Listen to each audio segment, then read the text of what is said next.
So that night I kind of hit rock bottom after not being able to go to the support group. And I decided that if I've hit rock bottom, I might as well come out to my wife. So I went and woke her up, and she saw that I was upset, and she asked, "What's wrong?" And I said, "I have something to tell you that is going to change our lives forever." And I told her, and this is almost word for word, and not everybody frames it this way, but I told her that I had a female brain in the body of a man, and that I am a transgender woman. Yeah. And I thought she would, like, lose it, tell me to get out of the house. But she actually listened to me, and she got up. I mean, it's after midnight, and we stayed up till 4 or 5 in the morning just talking. And one of the questions she asked me is, "Are you gay?" And I said, "No. I still like women." Yeah.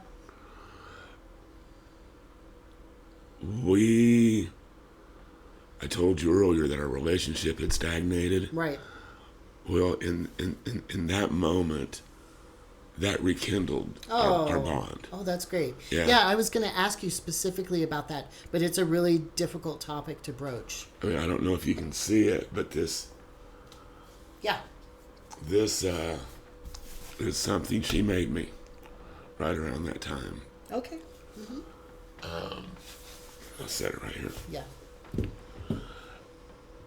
So it sounds like you had been, I mean, and it's understandable too, you're figuring yourself out and you're not sure how to communicate, and then you do communicate, and it sounds like probably that was a big relief. It was a big relief. Yeah. For both of you. She helped me get into therapy. Yeah. Find a place, found a therapist. She went to a couple sessions. Great. She helped me come out to the kids. She helped me, about that time I got laid off work. I don't know if it was because I was transitioning. I mean, my hair was long, got my ears pierced.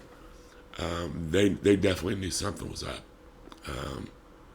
Were there any resources for her in the community, like peer support among there was partners? There was a group, PFLAG and SOFA. Yes. Right.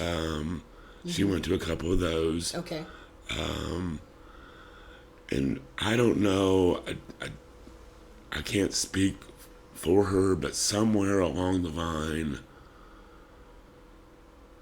she started confronting her sexuality. And she does not identify as a lesbian. Okay. She considers herself cis heteronormative. Yeah. Supportive, I do consider her an ally, but at some point she decided that a marriage with me was not going to work. I see. And she filed for divorce in 2018. Okay. Was this amicable? It wasn't. Okay. But I will say it is now. Okay. It was hard on me. Yeah, I bet it was. She left me for someone else.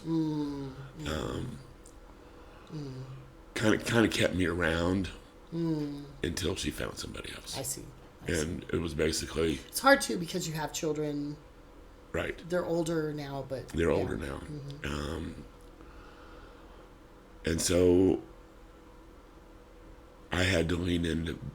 I had no community. My immediate family left me. My brother hasn't spoken to me. My sister, who has since passed, never spoke to me again.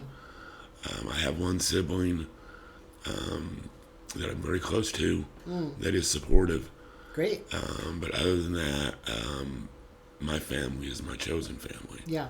I have something similar. I had one supportive family member. But sometimes that's kind of all you need.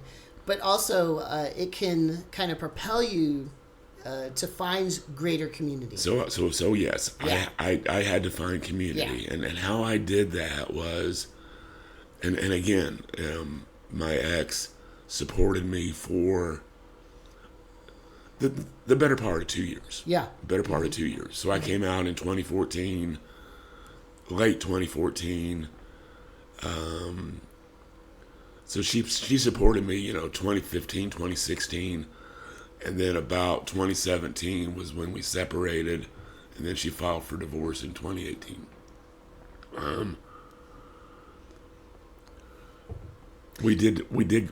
We went to our first Pride in 2015, and that's where I volunteered for the Kansas City Center for Inclusion. Was that kind of your first foray? That was my first foray. Okay. So I started volunteering.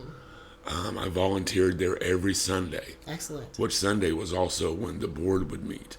So I was meeting people on the board. Okay.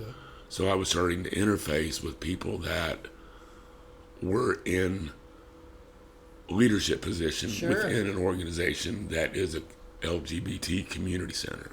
Right.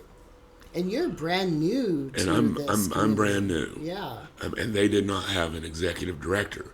They had a volunteer executive director that did it part-time that was also the board director. One thing I've learned about nonprofits is it's not a good idea to be the board director and the executive director at the same time.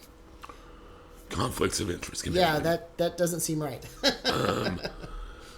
Because there's a difference between the actual organization and their board. I mean, that's kind of built into it. Exactly. So there was, and I'm a business major, so I started using my business background and applying that to nonprofit management. Okay. Started going back to school. Right. You mentioned that you are getting a degree in that. I went to UMKC. They have a nonprofit management program. It's a certificate program at the master's level. Right. So like a year program. It's like a 15-hour program. Okay. And again, master level. Yeah.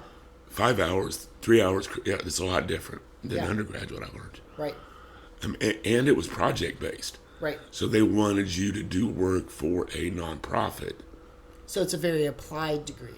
Or volunteer for a nonprofit. Get engaged with a nonprofit. Right.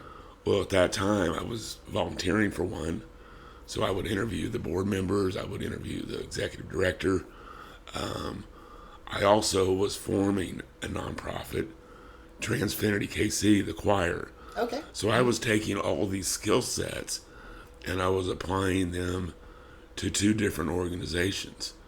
One a community center and one a community choir. And we were advertising, and I had to put up flyers.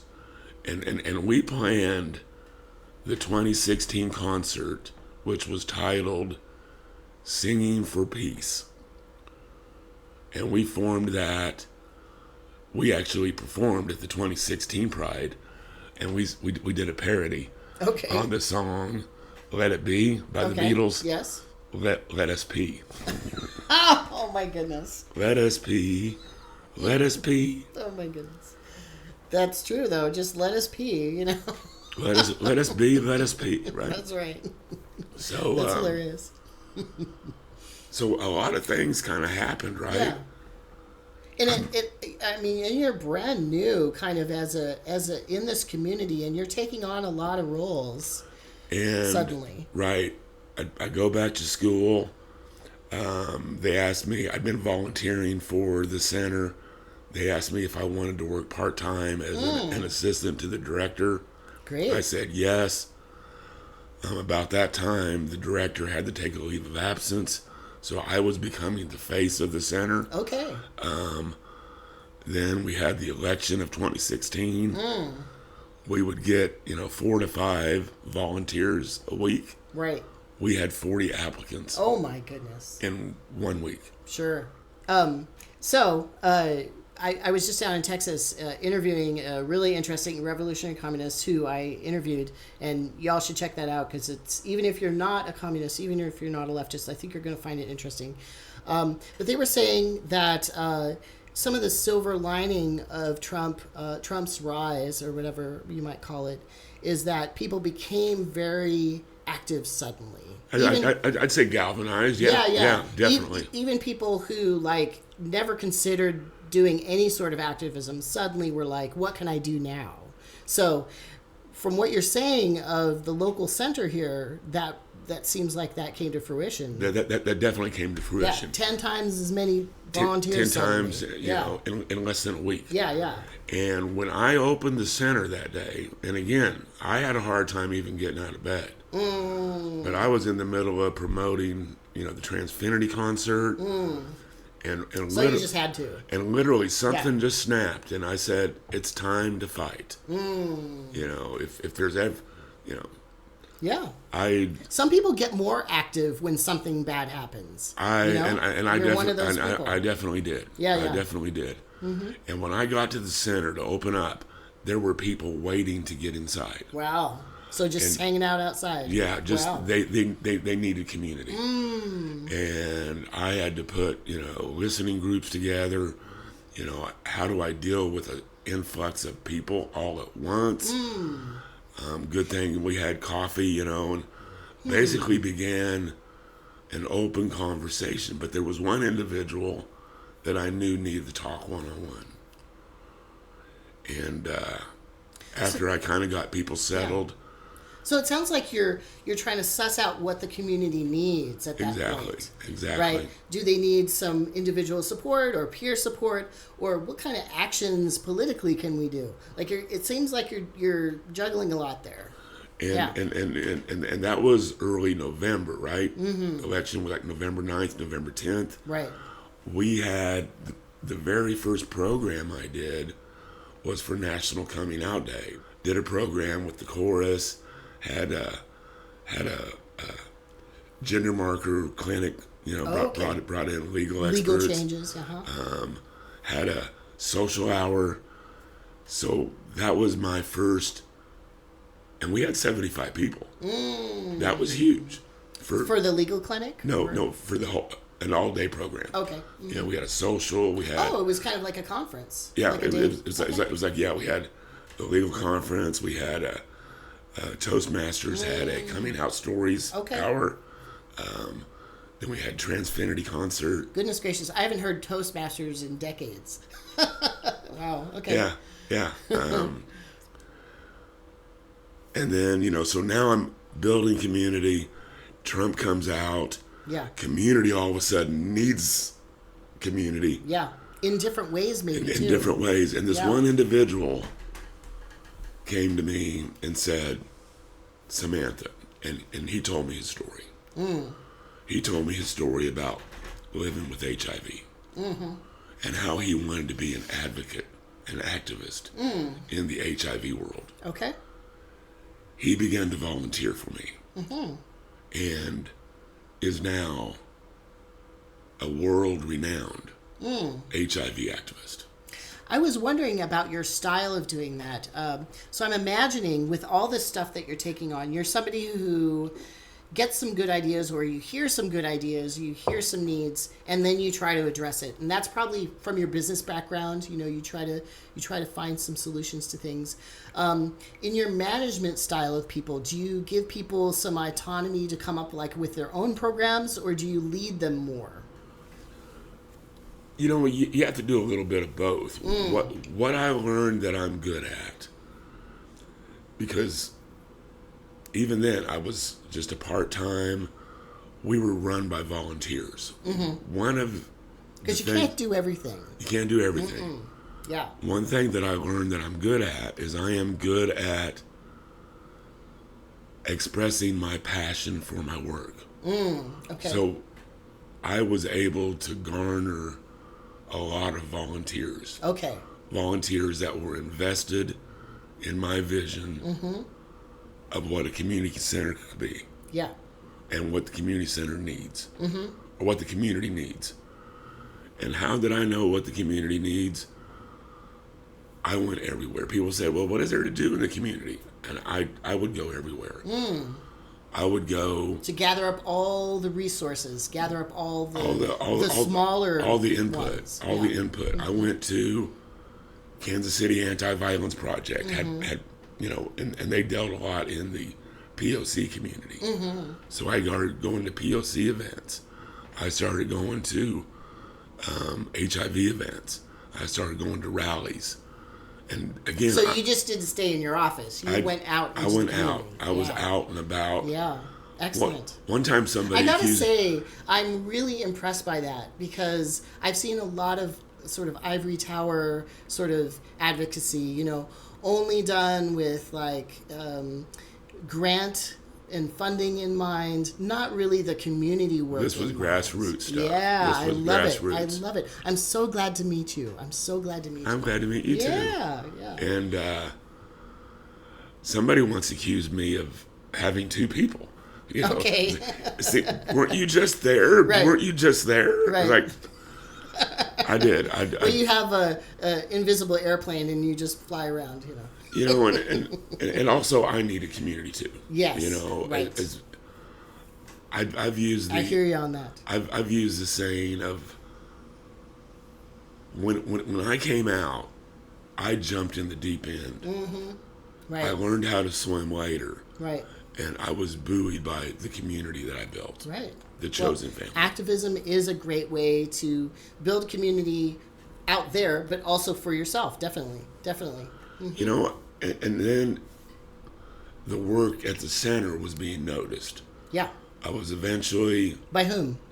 By the board. Okay. By the community. Great. You know, by the community giving feedback to the board. My social media started taking off. I did not run the social media for the center, but I started growing my own social media following, and eventually did become the executive director for the center, in charge of social media. Yeah. There was a lot of convergence of things. One, my going back to school, and when I went back, when I was right in the middle of going to school, was when Trump rescinded Title IX protection. Right. It was a little nerve-wracking going to school that Right. next day. Right. I actually printed out a copy of UMKC has gender identity as a protected class. Okay. And I printed out their non-discrimination policy and had it in my back pocket. Okay. So that's fear. the policy of the individual school. Of the individual school. You know, having to, you know, kind of come out very publicly during a time when, you know, our president is telling transgender folk that they are not important, that they are not valid. Yeah. I think he mostly did that because he's an opportunist. So whatever he can use to forward himself, he'll use. And now I think his rhetoric is even worse, right? Because he's very, very aggressive in his anti-trans rhetoric. Well, when you look at the anti-transgender rhetoric from a legislative standpoint, it all started around that same time. What Trump taught or brought forward in the GOP is that to get the evangelical vote and to get the evangelical donations, you need to pander to the most marginalized folk to get the most noise in front of the evangelical vote. Yeah. It's almost kind of becoming down to science versus religion, because they are not looking, when you look at the arguments they make, they're not basing it in science. Oh no, not at all. They're basing it in an ideology.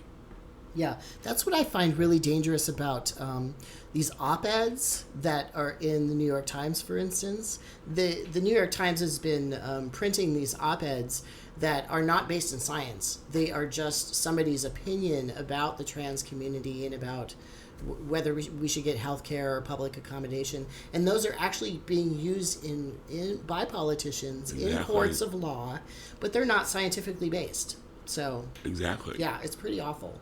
And they also cherry pick. They also they will find somebody that detransitioned, right, and they'll parade them around from state to state. Exactly. Just one person. Exactly. When they're ignoring like the thousands and thousands of other people who are happy and well adjusted. Right here. Two included. Right here.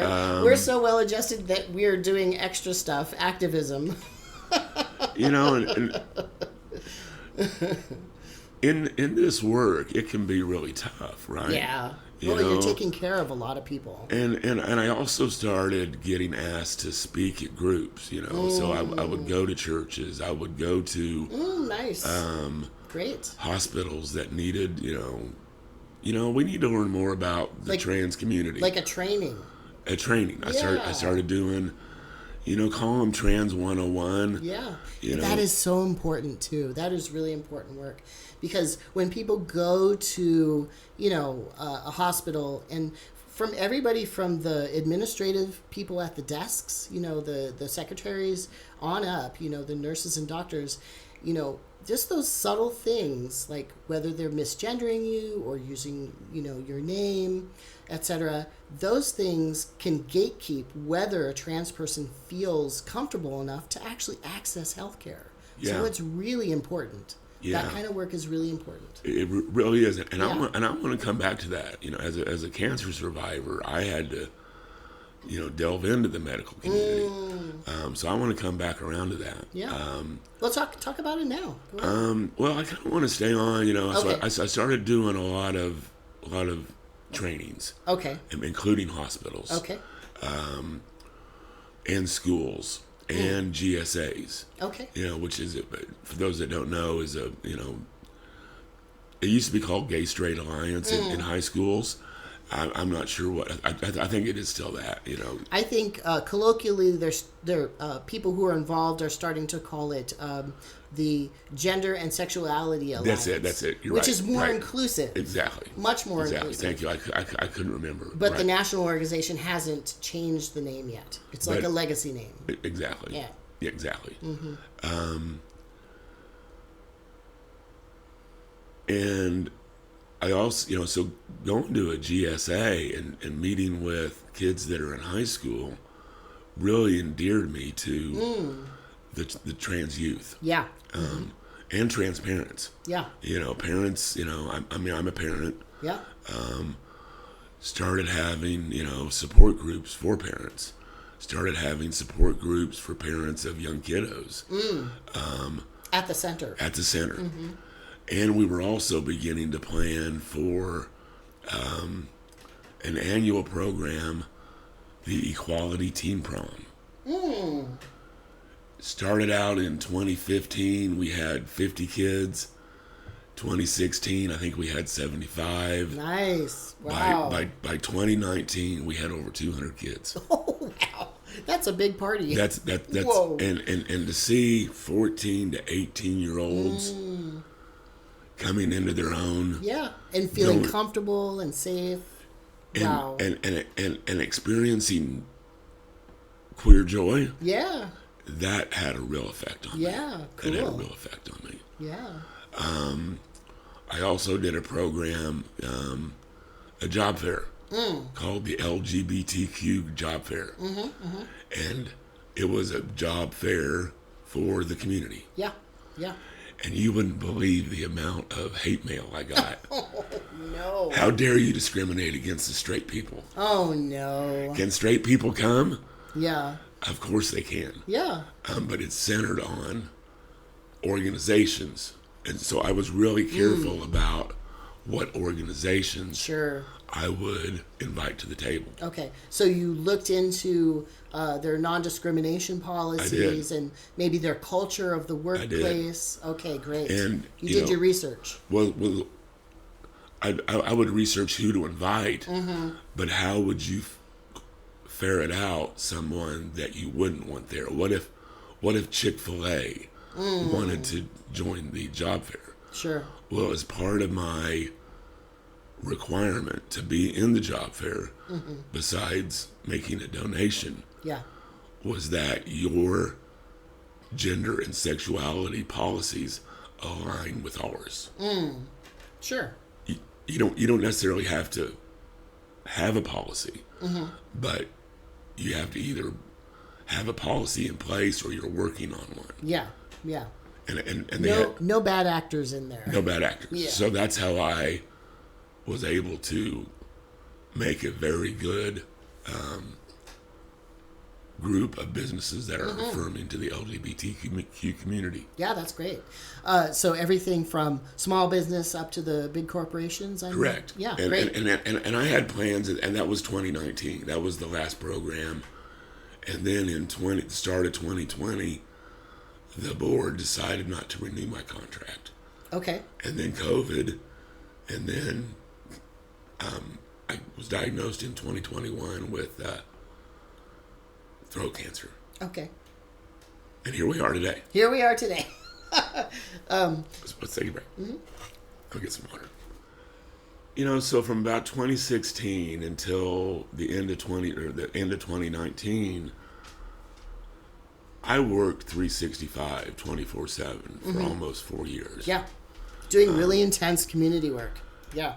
And when the board, for whatever reason, decided not to renew my contract, it became a very hard time for me because I came out, the work was part of my coming out story. Right. I mean, up until that time, when I would tell my coming out story was also my work story. Right. So. And also being busy, kind of, for some people, and this is from my history of my dad, for instance, working allowed him to ignore other things in his life, or to not sit with some things emotionally, let's say. So suddenly you're not working, and I'm not trying to project on you. No. But you were a really busy person. I was a really busy person. And what is that like when suddenly you're not? It was terrible. Yeah, I bet. It was terrible. I bet. It was terrible. And you don't have that daily connection either. I don't have that daily connection. I mean, yeah. It was my community center too. Right. It was. I mean, as it should be. It was. That's where I got my volunteers were my support group. Right. Right. And when that was taken away from me, they took away part of my identity. Okay. And unfortunately, about that time, my health was deteriorating. Right. And then COVID happened. happened. Kind of a cascade of stuff. Yeah.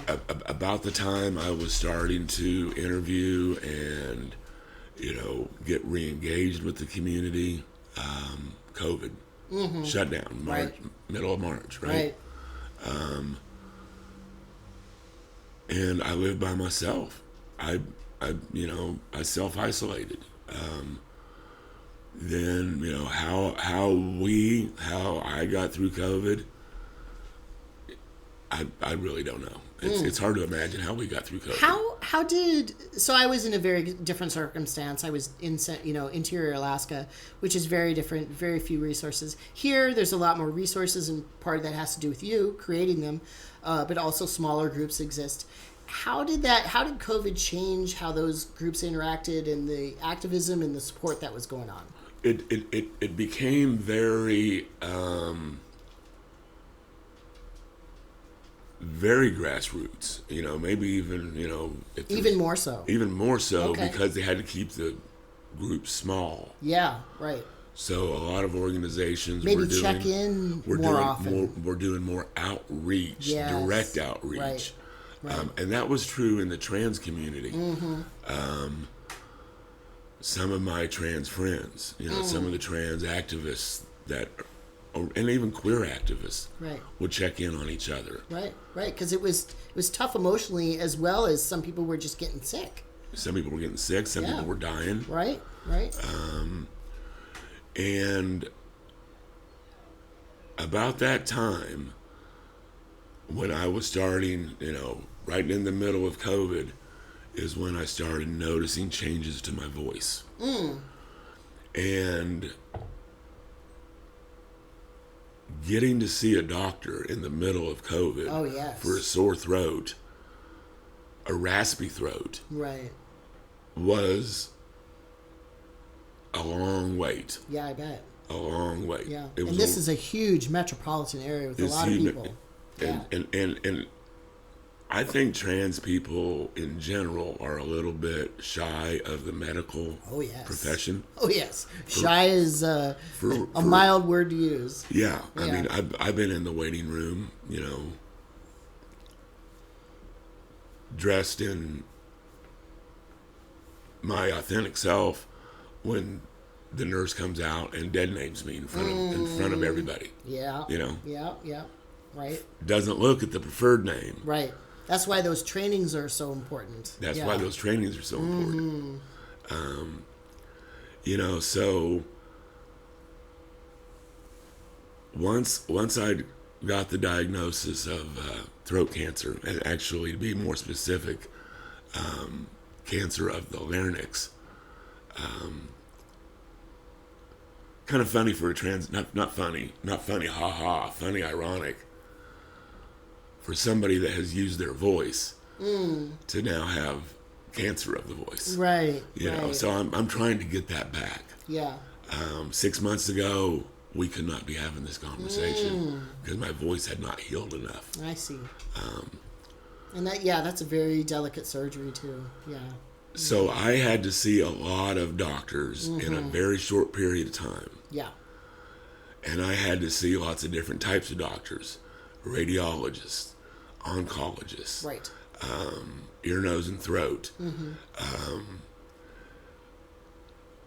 Go get the x-rays, make the appointment for the CAT scans. And I saw so many different types of intake forms, from the good ones that would have male, female, trans, sure, M to F, F to M, non-binary, to the ones that just have M or F. Right. Yeah. And if you do F, when was your last period? Right. Non-applicable. Or pregnancy or... Yes. Yes. And eventually I would have to talk to somebody. And even on the form, if there was ever a space on the intake form, because I would do some of it online, I would come out. Yeah, and some of it can mess with your insurance coverage as well. Exactly. Yeah. Exactly. So I've had that happen several times. So when I was making appointments, I would talk to the person. I'd say, "This is my name, Samantha Ruggles. Yeah. Female. I'm a transgender woman. If you have a problem with that, let's get that out of the way first." Right. Oh, we have no problem. And for the most part, I did not run into any trouble. Great. But I was outing myself to everybody because I had to. Yeah. I didn't want. I became brave enough because I had to. Yeah, you had to. Yeah.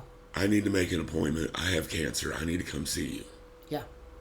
Well, and it sounds like that's expedient as well. Like it just, you just have to do it and then, get the medical care. Well, and I had to get off estrogen too for a while. I see. So there was I was going through a lot. Yeah. And again, for the most part, I got excellent care, no misgendering. It was almost an affirming experience. That's great. Yeah, I think that's probably kind of rare. And unfortunately, I think it's becoming rarer because of all of these anti-trans bills. I think that probably even adult care is going to be rolled back, even if it isn't legally rolled back. It's going to be rolled back in terms of the hospitals themselves doing that. Some of that's going to be out of protection, right? They don't want to be sued. Some of these provisions have, or some of these bills that are being brought forward have provisions for people to bring lawsuits against providers of care. Right. Or defund them. Like take away all the federal funding. Or yeah. And they'll set up hotlines to turn people in. Right. I think Missouri in particular had one. Yeah. That was part of the emergency bill or the emergency whatever that emergency doctrine. There was a hotline they put in. It's so Orwellian. I looked at that and I was like, Really? Orwellian. That's You know, it really was. Because what is this, the Stasi? We're reporting ourselves to some fascist here, you know? Well, now let's think about Kansas. They just wrote a bill that basically makes it, you have to go to the restroom. You have to go to the restroom Yeah. of what's on your birth certificate or what you were assigned at birth. That's going to result in a lot of violence against people. And they use terms like, if you are an ova-producing person, you need to go to the female bathroom. Okay. If you are a testosterone-producing person, Okay. you go to this restroom. Okay. So the language is very... What are they going to do? Medical exams on everybody who walks into the restroom? Well, what about postmenopausal women Yeah, that don't exactly. ovulate anymore, Or have a hysterectomy, or have a hysterectomy, or an intersex folk? Yes. Or yes. And even in some of these sports bills, they will talk about testosterone levels. And some of these testosterone levels are in the cis-normative range. So there are some cis women that really, by the rules of the regulations, if you have testosterone level over 2.5, you are not eligible to compete in women's sports. Right, and that has impacted some cisgendered women. Exactly. Yeah, yeah. So these bills are not about protecting women. No. It's about control, is what it is. It's about power. One thing that I've learned. What's the one thing that power wants more than more power? I don't know. Status quo. Okay. They don't want change. Yeah. Change scares them. Yeah. That's why I don't like centrists. Change means that might put my power of position in jeopardy. And that's really where the root of transphobia is. People will say, I'm not transphobic. I'm not afraid of a trans person. I'm not afraid of a trans person. Well, transphobia is not necessarily being afraid of a trans person. It's afraid of accepting transgender people because you're afraid of what that says about you. That's basically internalized transphobia. Yeah. Well, if I accept trans people, does that mean maybe I'm trans? It boggles their mind. Yeah. It blows a circuit. Also, I noticed that with these anti-trans bills that there's always an intersex exclusion that they put in there. And that's also about controlling of people's bodies and lives and sort of concretizing this artificial gender binary and sex binary, because what they do is they exclude intersex people from these bills because doctors themselves make the decision to do genital surgery non-consensually on infants and small children. So they will deny trans kids care, which is consent, and it is involves a process with doctors and the family, and they make this decision about appropriate health care. Usually intersex conditions, there is a complete lack of consent. Oftentimes there's coercion of the parents. Yes. And there's very little study about whether this is actually appropriate health care that is going to help people and that there's good outcomes. Whereas when we look at trans people, it's like 99% is a good outcome, right? So they always exclude. So it's really about just controlling people's bodies, And, there's been a lot of conversion therapy bans that have now we're starting to see some of these bills coming back. Yeah. Have provisions where patient must have 15 hours of psychotherapy before they're allowed. and then they go on to define It has this nothing therapy. to do with the doctors or medical associations either. It's politicians making this decision. And those counselors are not to be gender affirming. It's not. They might be gender affirming, but the counseling is not to be about gender affirming. Well, down in Texas, you can't be gender affirming at all. Exactly. You can't even talk. You can't even use somebody's name or their pronouns. So how do you get mental health care? Right. For gender dysphoria. Yeah. If you can't talk about gender dysphoria. And not everybody who has gender dysphoria or body dysmorphia or thinks about, trans issues goes through a physical change. Not everybody does. Not everybody does. Not everybody goes on hormones. Not everybody has surgery. There's a whole spectrum of trans identities. I'm glad you said that. Of course there is. So, yeah, there you go. There's a whole spectrum of identities there.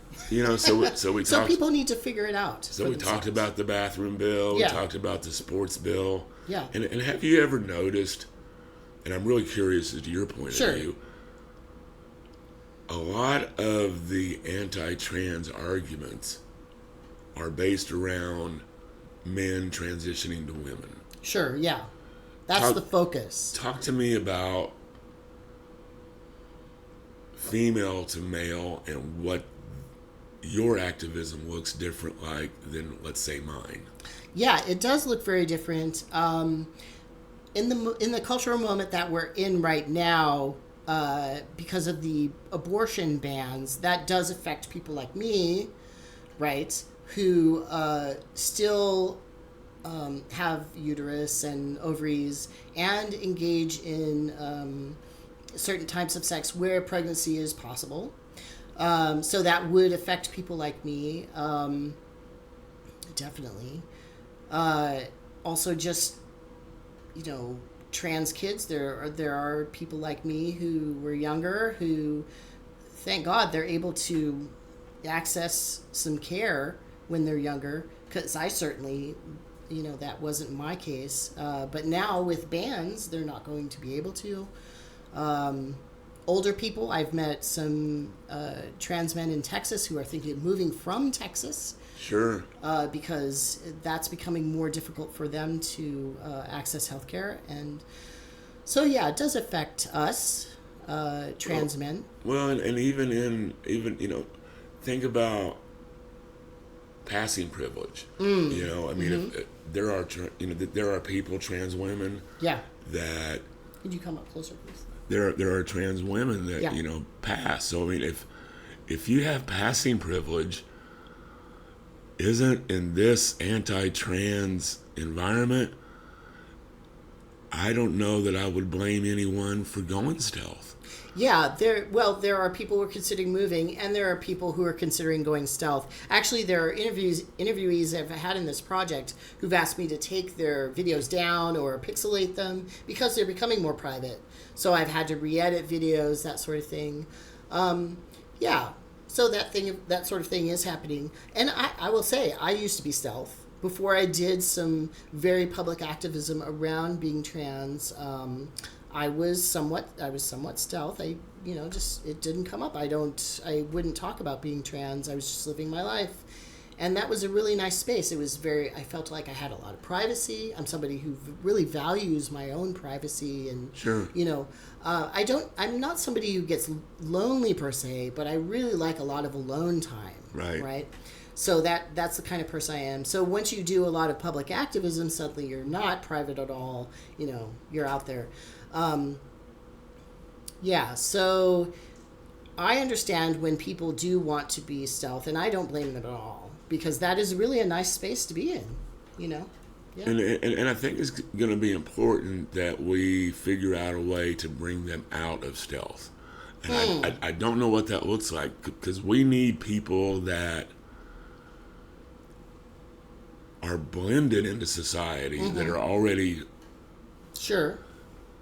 navigating the cis world as trans folk, and humanize them. Yeah, I see what you're saying, but I wouldn't want to put that on any individual. Understand. Yeah, but if there are people out there, like, for instance, during my project here, who are more stealth, who would like to talk about that and be more open, that's a thing. I have talked to people who are stealth and they're more out. But yeah, I mean, that's really an individual. Oh, absolutely. Yeah. But my question was About more individuals. societal, is how Yeah. do we as a society make it to where people don't feel safer by having to go stealth? Yeah. That's We're at a point right now that it feels dangerous. It does. It feels like it's going to get much worse, too. I mean, I feel like it's going to get worse. But don't you think this has to happen?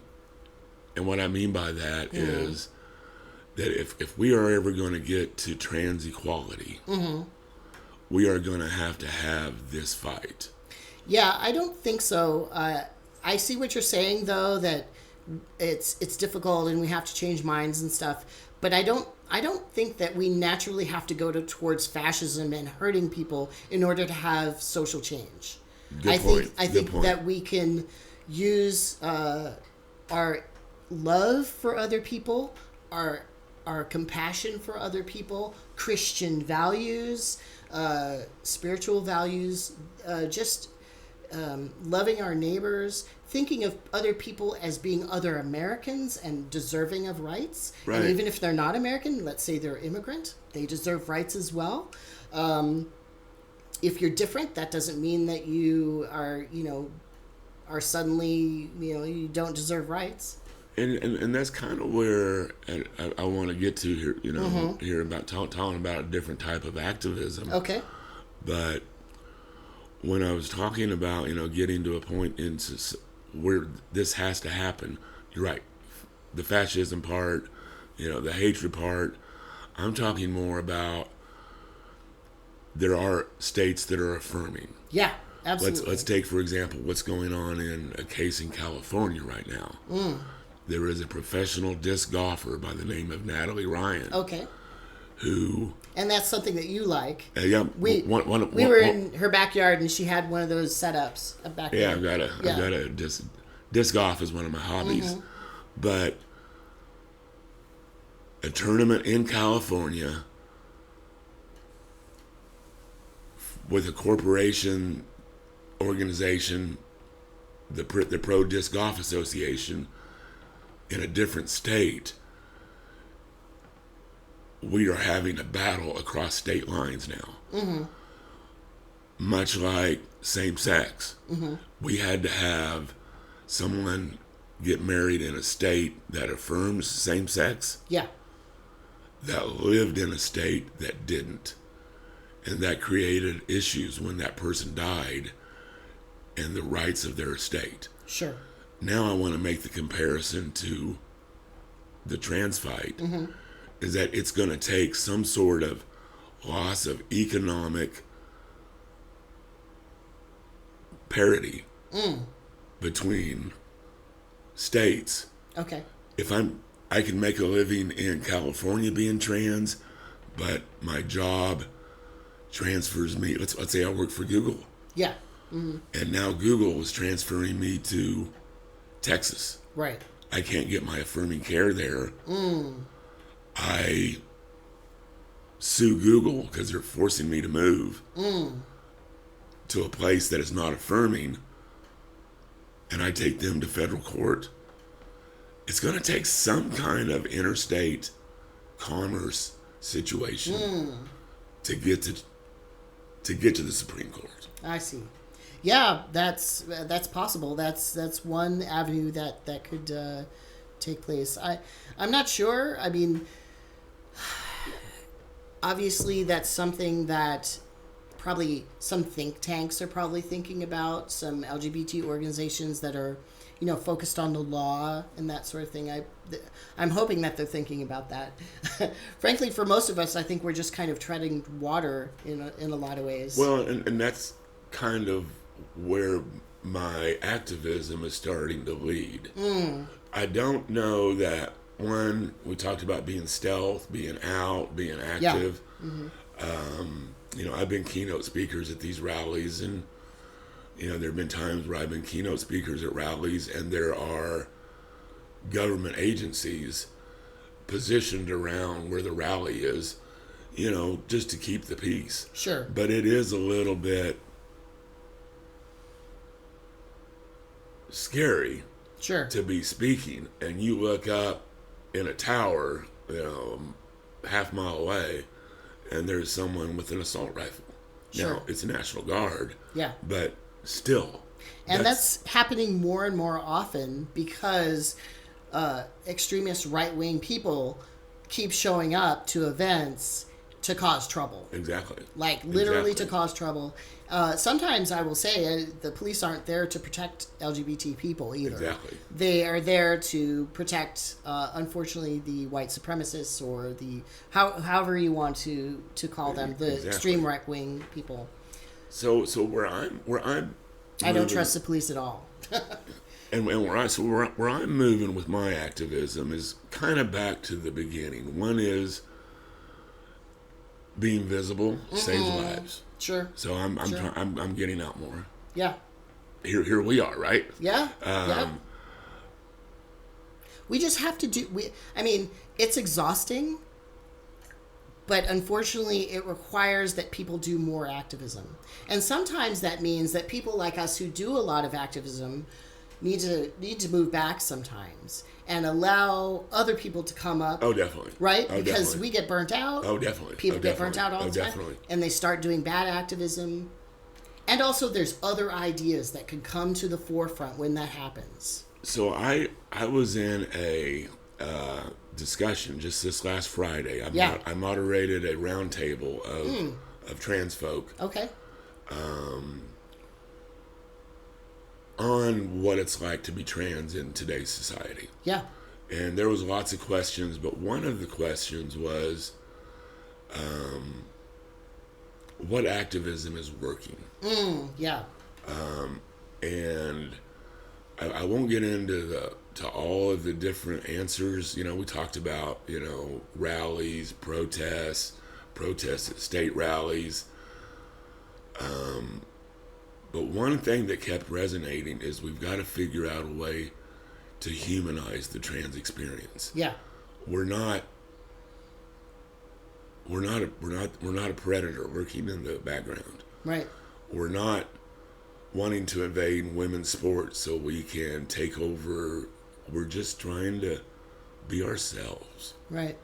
Mm-hmm. To humanize and to have I want to learn to have civil discourse with people that believe that I should not exist. I want to be able to have debates, civil discourse with people that don't believe in trans rights. Yeah, there's all kinds of roles that people can take. And you, as an older person who can speak the language of business and of running big organizations, for instance, that would be perfect for you, right? You've already been a community leader, so people would listen to you. Probably, you could go into offices and that sort of thing. For younger people or people who have a different kind of activism take, maybe they want to do direct action. Maybe they want to be a little bit more rowdy. There's all kinds of things. I support all that too. There's all kinds of things that people can do. Like, for instance, I don't think that I would like to go talk to a legislator. I would rather... That's kind of where I am right now. Yeah. And I will start out with progressive. Sure. to begin with. Sure. To learn to navigate the conversation and ask them. Yeah. How do I get in front of this senator, or how do I get in front of this representative? And they would know because they're in there with them all the time. Exactly. What are there committees that I can be part of? Where and like community advisory committees. Exactly. Things like that. Right. At the state level. I mean, I'm in Kansas, so it's going to be Topeka. Yeah. Next stop, Topeka. Yeah. Or, school board activism, county. There's so much that can be done. Yeah. Right. Totally. We talked about, being in the trenches for 4 or 5 years. Sure. And when I got out of it, we talked about how it came to an end suddenly. Yeah. It kind of reminds me of PTSD. Okay. I don't think you suffer in times of war. You're not suffering the effects of PTSD while you're in the trenches. That's why it's called post-traumatic stress. Right. So when I got out of the work, I I went through PTSD, you know, and then cancer, and then, you know, right. You're kind of hit over and over and over. Right, and now I'm kind of going into my second wave of activism. Okay. And it's going to be more. It's going to be more one-on-one based. Great. With people that don't agree with me. And also, it seems like you've tapped into a lot of different communities. You've heard a lot of ideas. So it's not just your ideas that you're representing. You've kind of gleaned a lot from other people. Yes. Yeah. From, talking to parents, people of color who are often marginalized in our communities. Even in small minority communities, that's still very much a struggle. So I see that you've got a second wind here. So, I do have a second wind. Yeah, that's kind of exactly exciting. where it. Are you excited about that? I'm very excited. Yeah. I'm very excited about it. It seems like you're very project oriented. Like you really want to get in there and do it. Exactly. You know? And I'm working on a book. I'm doing some blogging. Really? I'll be launching a website soon. Okay. What's the book about? About my life. Okay, so about my autobiography. story, yeah. Okay. Mm-hmm. You know, I'll talk about my early childhood, kind of like our interview. Sure. I'll talk about my early childhood, growing up, you know, splitting up the teams. Yeah.